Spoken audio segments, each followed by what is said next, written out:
Tour de Corse restera à jamais comme la course la plus palpitante à laquelle il nous ait été donné d'assister. Un tour de légende sur des routes fabuleuses avec une poignée de compétiteurs héroïques. On serait tenté, c'est vrai, d'abuser de superlatifs tellement ce fut beau. Mais après un final aussi éblouissant, on se gardera de dissocier dans nos éloges les 4 pilotes qui ont fait souffler sur ce rallye de France un vent d'épopée. Hommage soit donc rendu ici à Colin McRae,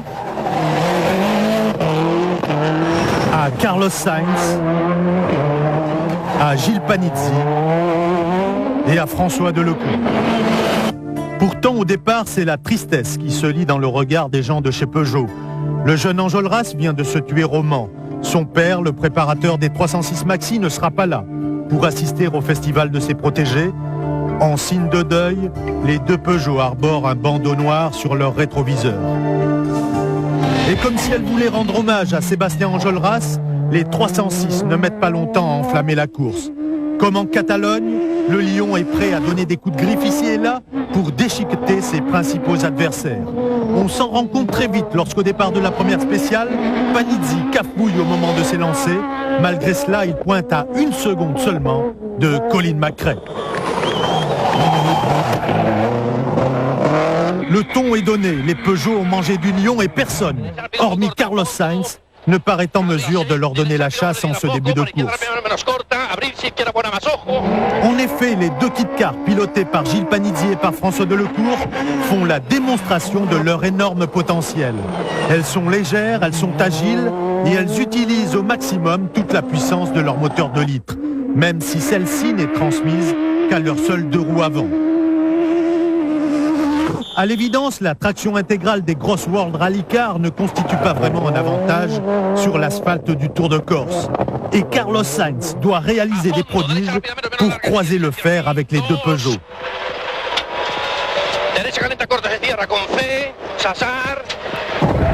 La journée tire à sa fin et de lourds nuages font craindre l'orage sur les 21 km du dernier chrono. À ce moment-là, l'Espagnol est revenu à 4 secondes seulement d'un superbe Panizzi. Delecour, pour sa part, montre les crocs juste dans le dos de l'Espagnol. Tout se joue en vérité entre ces 3-là, car ni les Subaru ni le champion du monde, Tommi Mäkinen, ne paraissent capables de venir s'immiscer dans cet affrontement au sommet. Et là, la pluie vient semer une petite pagaille. Bien chaussée, les Peugeot rejettent la Ford un peu plus loin. Meilleur temps pour Delecour, 2 secondes de mieux que son compère Panizzi, et surtout 17 secondes d'avance sur Sainz, équipé de pneus beaucoup trop durs. Moi j'ai eu la chance de faire ici 2 journées d'essai sous la pluie avec la voiture. Gilles a roulé sur le sec, moi j'ai roulé sous la pluie. Et je savais dans ces conditions, j'ai quand même pas mal d'expérience avec la 4 roues, beaucoup de repères. Et je sais que cette voiture, alors pour quelle raison donner à cela, je sais pas, c'est probablement l'agilité de la voiture, le poids, il faut aussi tenir compte du fait du poids. Mais c'est vrai qu'on déchute totalement tous les pronostics parce que personne ne peut imaginer aujourd'hui qu'une 2 roues motrices puisse aller plus vite qu'une 4 roues sous la pluie. Les 2 Peugeot reviennent en tête à Ajaccio. Dans le clan français, c'est l'euphorie.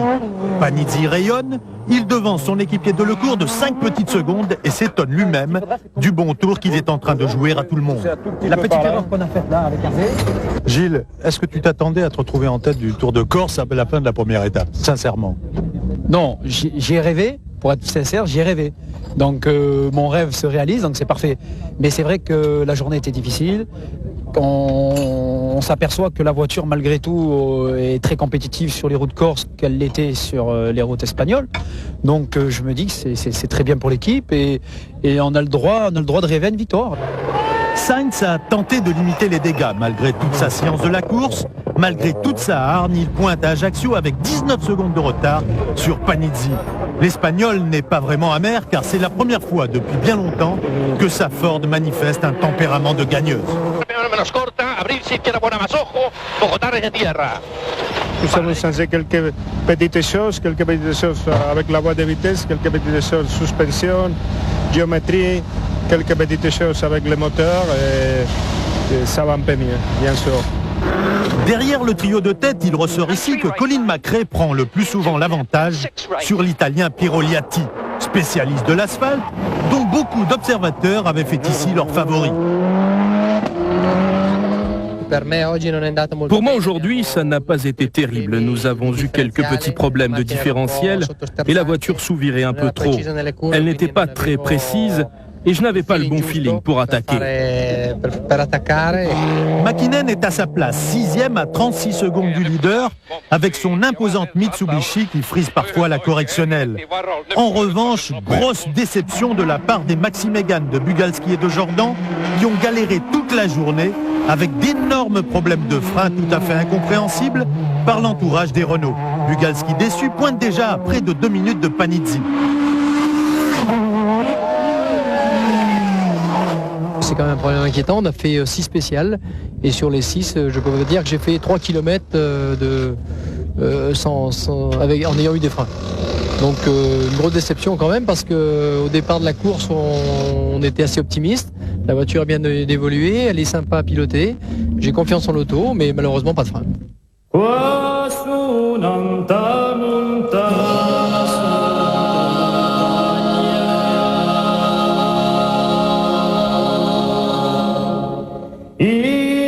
La deuxième étape, c'est le jour de tous les dangers. Le ciel est gris et l'orage menace sur les hauteurs.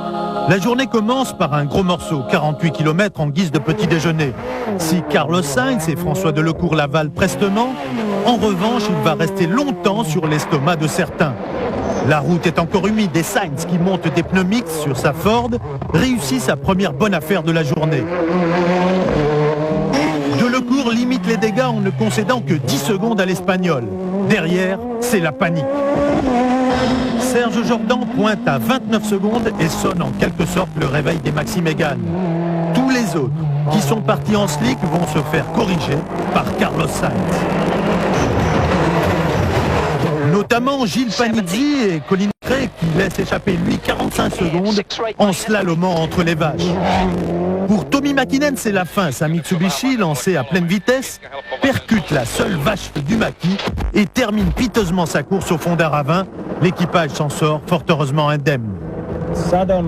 2 vaches ont sauté soudainement devant le capot. Je n'ai rien pu faire pour les éviter. Je n'avais pas le temps de freiner, je les ai percutées de plein fouet. Elles ont alors basculé, mais sous le choc, la voiture a été projetée contre la falaise sur la gauche où nous avons rebondi avant de partir en tonneau dans le précipice sur la droite pour une chute d'environ 45 mètres. Armin Schwarz, laborieux depuis le départ avec une Ford très affaiblie, s'en tire un peu mieux que le champion du monde après avoir cassé un arbre de roue arrière à la suite d'une touchette. Dès lors et tout le reste de la journée, Carlos Sainz et François Delecour vont se marquer à la culotte, se rendant coup pour coup. Superbe duel entre 2 compétiteurs hors normes, 2 pilotes au talent intact, mais que tout oppose. Pourtant, après avoir digéré leur déception du début de la matinée, Panizzi et Macré vont redoubler d'efforts pour combler leur retard sur les 2 hommes de tête. Et ils vont y parvenir l'un et l'autre sans réussir toutefois à le refaire entièrement. Panizzi revient ainsi se positionner à 9 secondes de la tête avec un moral tout neuf et l'ambition de frapper un grand coup le lendemain. Demain, ça va attaquer très fort.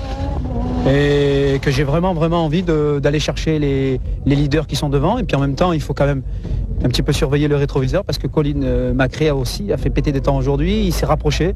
Il est à 10 secondes derrière nous. Donc ça fait 4 voitures en 19 secondes. C'est beau pour le sport. Et demain, ça va envoyer très fort.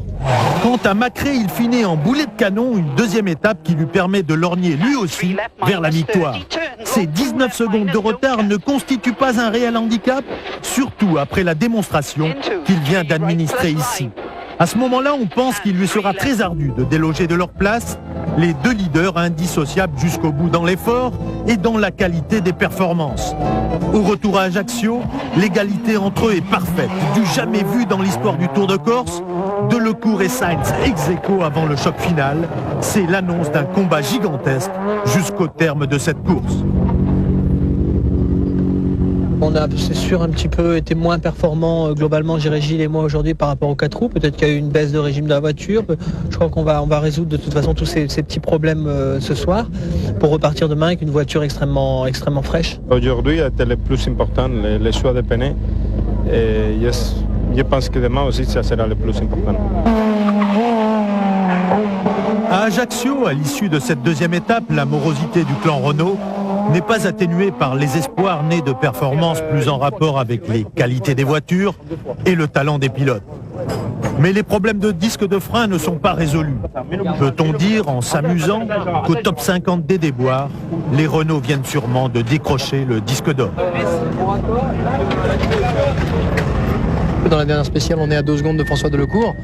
Donc, moi, je suis certain du potentiel de la voiture. On est aussi vite qu'eux, mais il faut des freins, quoi.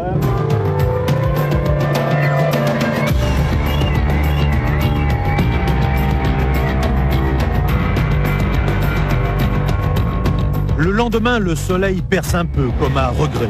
Au début de cette ultime étape, les Peugeot frétillent de bonheur. Rapidement, Delecourt passe en tête malgré un embrayage capricieux, mais pas pour longtemps. Car Sainz, qui le suit comme son ombre, va profiter de la moindre défaillance. Macrae, lui, a entamé son travail de sape. Il grignote seconde par seconde. La course est palpitante, car Panizzi, lui aussi, refait une partie de son retard. La bande des 4 éclipse tout le reste. On n'a Dieu que pour elle, et généreuse, elle nourrit notre enthousiasme. On approche de l'arrivée. Il y a 3 jours maintenant que ces 4-là bataillent comme des forcenés. La situation se resserre. Sainz occupe bien la première place, mais la suspension de sa Ford le tracasse. Et Macrae lui colle aux fesses avec une ambition décuplée. Les 2 Peugeot, elles, ne sont pas battues. C'est super. Fantastique tour de Corse au départ de la dernière épreuve spéciale. Ils sont encore 4 à pouvoir prétendre à la victoire. Carlos Sainz, Colin Macrae, Gilles Panizzi et François Delecourt. 4 qui se tiennent en 13 secondes du jamais vu en championnat du monde. 32 km plus loin, Colin Macrae sort en vainqueur de cette spéciale et met fin à un suspense insoutenable. Une fois de plus, le Tour de Corse a tenu bien au-delà de ses promesses. Il a confirmé l'exceptionnel potentiel des Peugeot, la classe de Carlos Sainz et la vélocité de Colin Macrae, qui est le premier Britannique à remporter l'épreuve insulaire.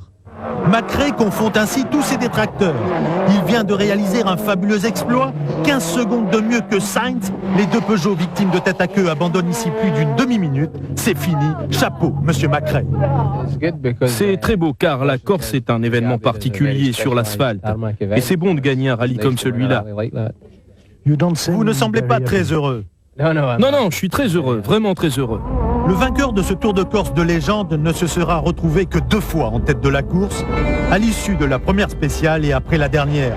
Cela lui aura suffi, mais grande est la déception de Sainz, qui n'échoue qu'à 8 secondes de la victoire.